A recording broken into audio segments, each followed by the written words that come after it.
Welcome to the Unitarian Universalist Church of Little Rock, where love is our teaching and service is our prayer. I'm Margot Cameron, and I serve on the worship arts team and the lay ministry team, and sing in the choir. If you're a newcomer, we're glad you have chosen us for worship. While you're here, please stop by the guest table to fill out a guest card and pick up some information about our church.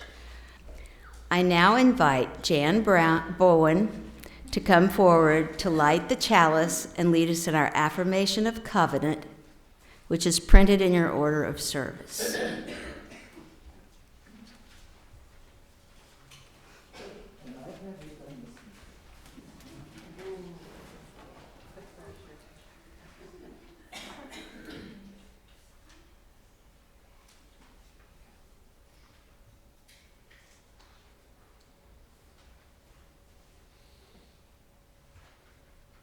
I light this chalice with these words. Open our eyes to see what is beautiful. Open our minds to learn what is true. Open our hearts to love one another. Please join me in the affirmation of covenant, which you will find printed in your order of service, saying, love is the doctrine of this church, the quest for truth is its sacrament, and service is its prayer. To dwell together in peace, to seek knowledge and freedom, to serve humankind in fellowship, to the end that all souls shall grow into harmony with the divine. Thus do we covenant with each other.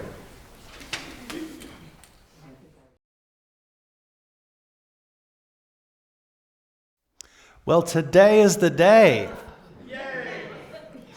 Today, as we welcome new members, we are kicking off our celebration of the 75th anniversary of this congregation's founding. You might know that a brief history of our church can be found on our website in the About drop-down menu. And as I prepared this sermon, I reviewed that history and found that although we have been saying that today is the anniversary date, it's actually October 15th, the date of our first worship service, or October 30th, the date our congregation was recognized by the American Unitarian Association, which about a decade later consolidated with the Universalist Church of America to become the Unitarian Universalist Association. But our enthusiastic error points to a remarkable fact. We went from our first worship service to official recognition in just 2 weeks. Of course, much work toward that goal had been done before October 15th. My point is, our founders were organized and carried through. And that is a theme of our longer 75-year history. Some of you who have been here a while might not remember it like that. I believe you. And looking back and taking account of the challenges along the way, the progress of this congregation over 75 years is impressive. Here's how I see it. The brief history gives a list of 31 charter members. Within a year and a half, the first children's religious education classes began. During the next 4 years, the program had grown to 25 children, and adult membership had grown to 45, a 50% increase. These successes required more space, so our Sunday programs moved from the Sam Peck Hotel, first to the Disabled Veterans Clubhouse, and then on to the American Legion Hall. Just before that second move, the church established a building fund and arranged for a student minister to serve for 6 months. All that in the first 5 years. During the next 2 years, membership nearly doubled. The congregation felt ready to call a minister and entered the search process. But it was 1957. The school desegregation crisis made candidates hesitant to come to Little Rock. The search failed, but the church held together. The brief history says that membership dropped by 10%, but that means only about 8 people. And we don't know why they left. A more significant number is the 25 or so members of the Women's Emergency Committee to Open Our Schools who were connected to our church. A third of our members had gotten involved. At the end of 1957, an interim minister came for 5 months to help the church prepare for a new and ultimately successful ministerial search. The congregation called the Reverend Richard Kelly as our first settled minister in March of 1959. He arrived that fall and was installed in January of 1960. All that in the second 5 years. At that time, our denomination recognized new churches of at least 30 members as fellowships. This congregation started out as the Unitarian Fellowship of Little Rock. And a congregation that reached 100 members was listed as a church. Our congregation reached that threshold in 1961, the year that the American Unitarian Association, the Universalist Church of America, consolidated as the Unitarian Universalist Association, and also the year of my birth. If you want to know how old the UUA is, you're looking at it.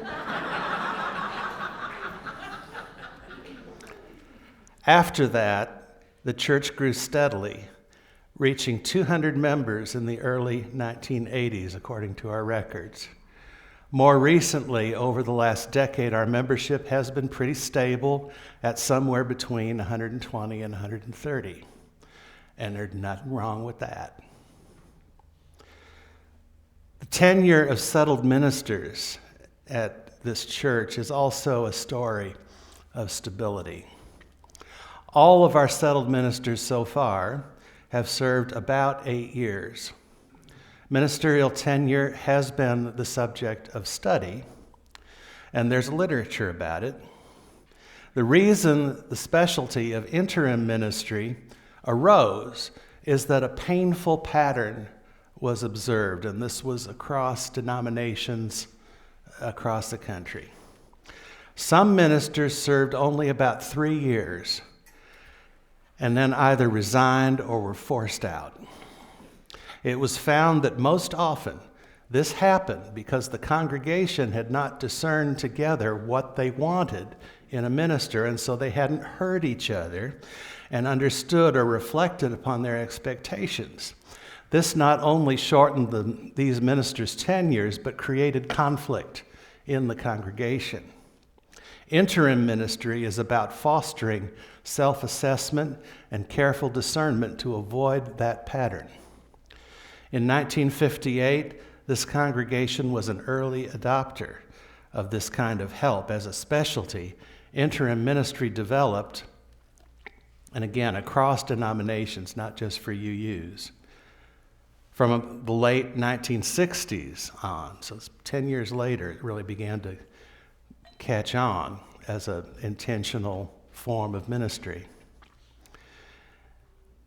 And in 1988,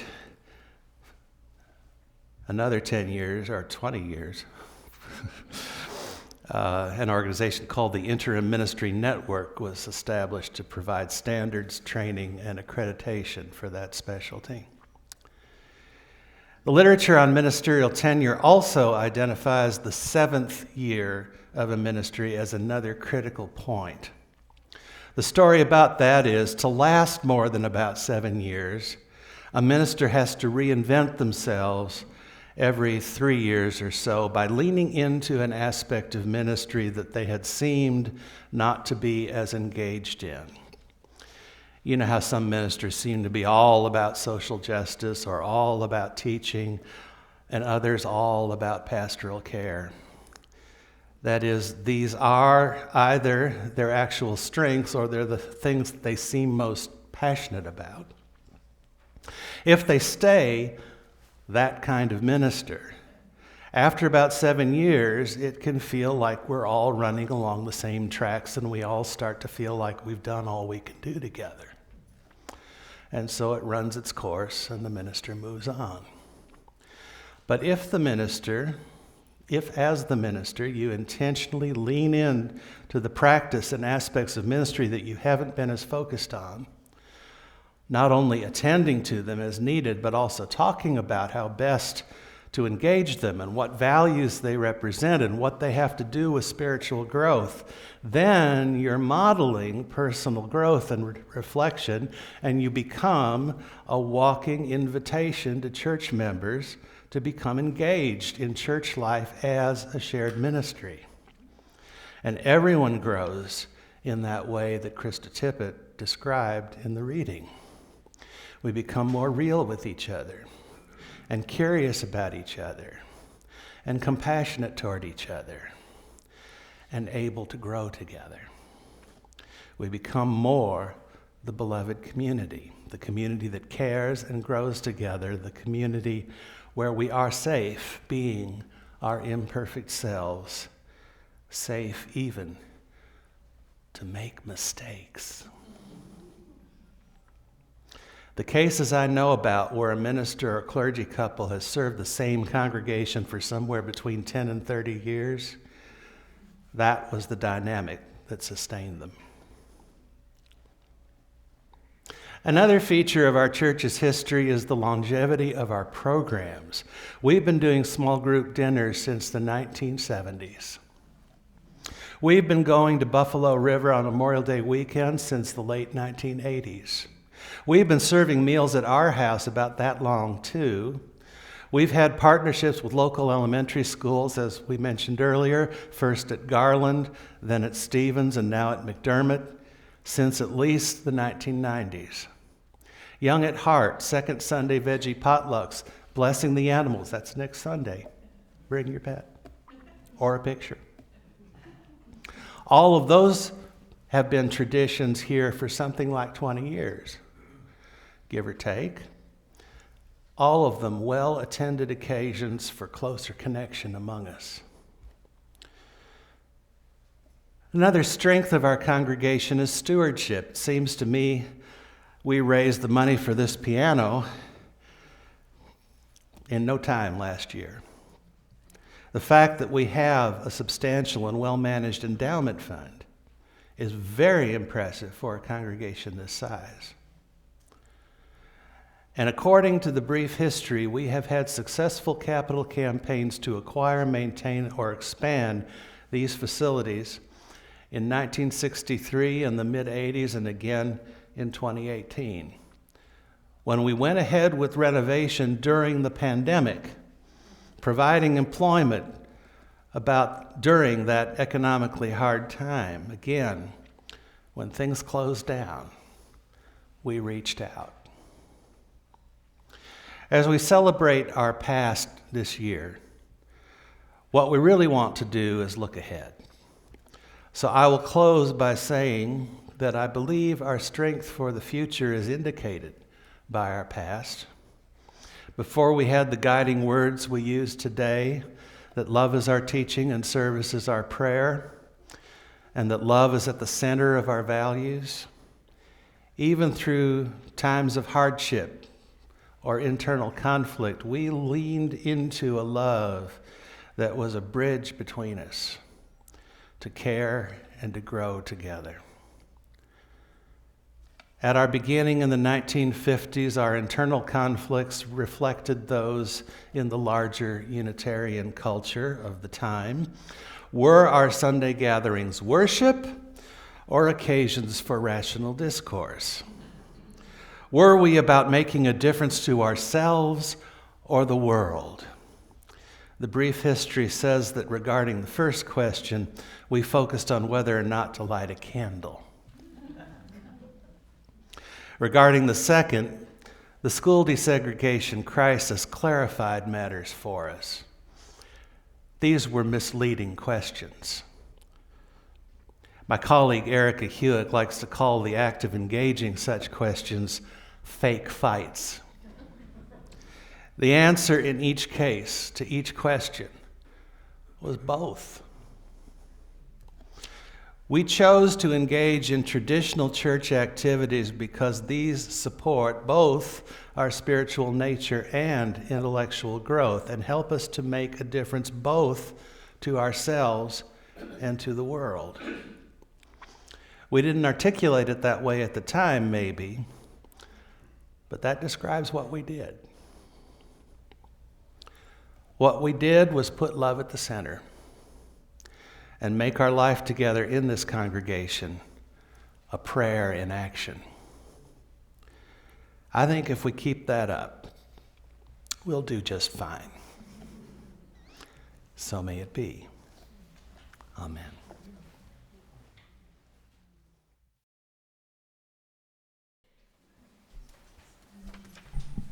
Now Jan will come forward and extinguish our chalice.